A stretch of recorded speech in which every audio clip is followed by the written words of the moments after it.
Hi guys, ഞാൻ ഷാനിക്കടവത്തെ. എല്ലാവർക്കും എൻ്റെ 79ാമത്തെ സ്വാതന്ത്ര്യ ദിന ആശംസകൾ. നമുക്ക് സ്വാതന്ത്ര്യദിനം കിട്ടിയിട്ട് 79 വർഷമായി. അപ്പോൾ സ്വാതന്ത്ര്യത്തെക്കുറിച്ച് ഇന്നത്തെ തലമുറകൾക്ക് പലർക്കും ചരിത്രപരമായ കാര്യങ്ങളെക്കുറിച്ച് വ്യക്തമായിട്ട് പഠന വിധേയമായ ചരിത്ര പഠനം ധാരാളം ഉണ്ട്.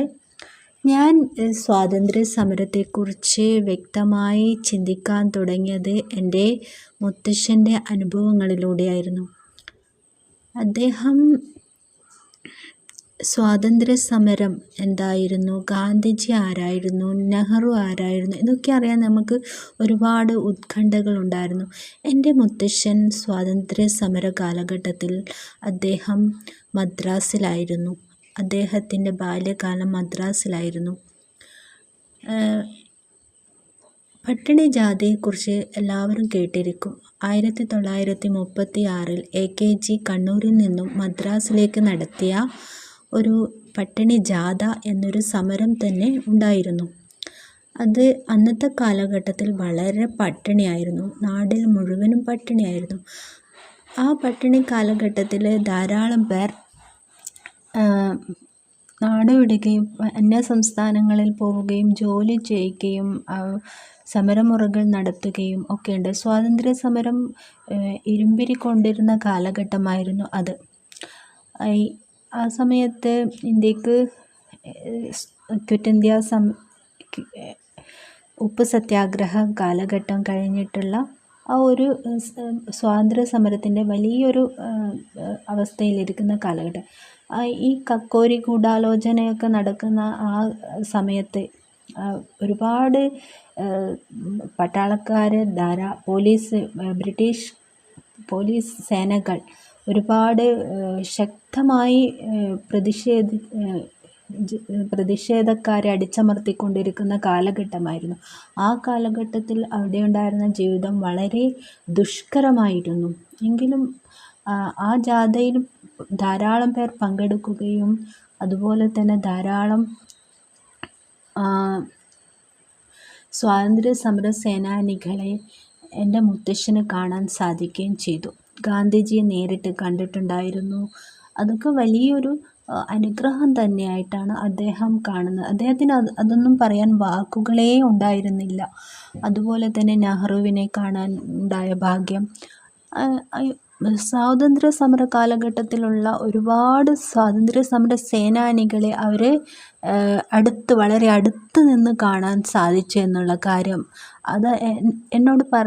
അതിനെക്കുറിച്ചൊക്കെ എന്നോട് പറഞ്ഞിരുന്നു. എനിക്ക് അത് കേൾക്കുമ്പോൾ തന്നെ വലിയൊരു അനുഭൂതിയായിരുന്നു.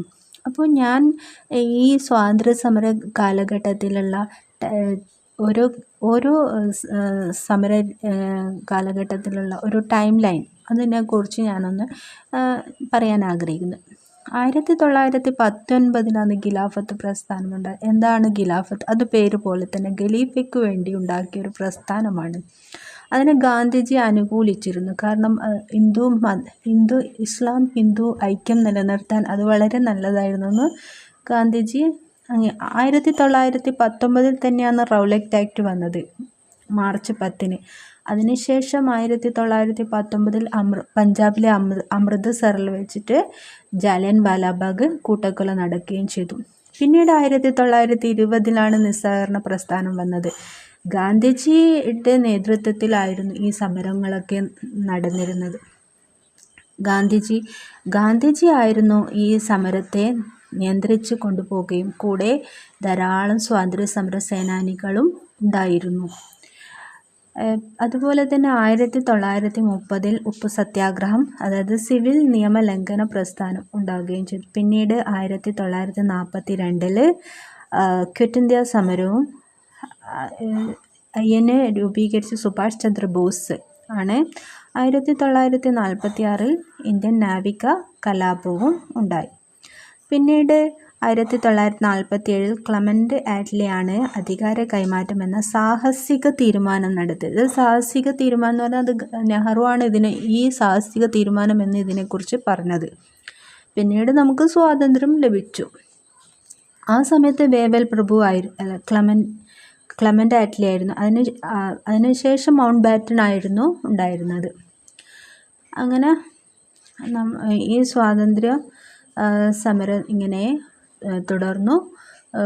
പ്രസ്ഥാനങ്ങളൊക്കെ ഇപ്പോഴും ബ്രിട്ടീഷുകാരുടെ കണ്ണിൽ ഇവരൊക്കെ ഇപ്പോഴും കലാപകാരികളായിട്ട് തന്നെയാണ് ഉണ്ടായിരുന്നത്. ഇന്നും ആ ബ്രിട്ടീഷ് പോലീസുകാർ അവരെ അടിച്ചമർത്തിക്കൊണ്ടിരിക്കുക തന്നെയാണ് ചെയ്യുന്നത്. അവരെയൊക്കെ സ്വാതന്ത്ര്യ സമര സേനാനികളായിട്ടൊന്നും കണക്കിലെടുത്തിട്ടില്ല. അന്ന് ആ പ്രസ്ഥാനമായിട്ടല്ല എൻ്റെ മുത്തശ്ശനൊന്നും അതിൽ പോയിരുന്നത്. അവർക്ക് പട്ടിണിയായിരുന്നു. അതിനൊരു പ്രസ്ഥാനം എന്ന് പറയാനുള്ള ഒരു ഇതിലൊന്നും അദ്ദേഹത്തിൻ്റെ ബാല്യകാലം വളർന്നിരുന്നില്ല. എങ്കിലും ആ വികാരം ശരിക്കും ഉൾക്കൊണ്ട് ജീവിച്ചൊരു വ്യക്തിയാണ് എൻ്റെ ഗ്രാൻഡ് ഫാദർ. ഞാൻ അദ്ദേഹത്തെക്കുറിച്ച് ഓർക്കുമ്പോൾ അഭിമാനിക്കുന്നു. ഓക്കെ.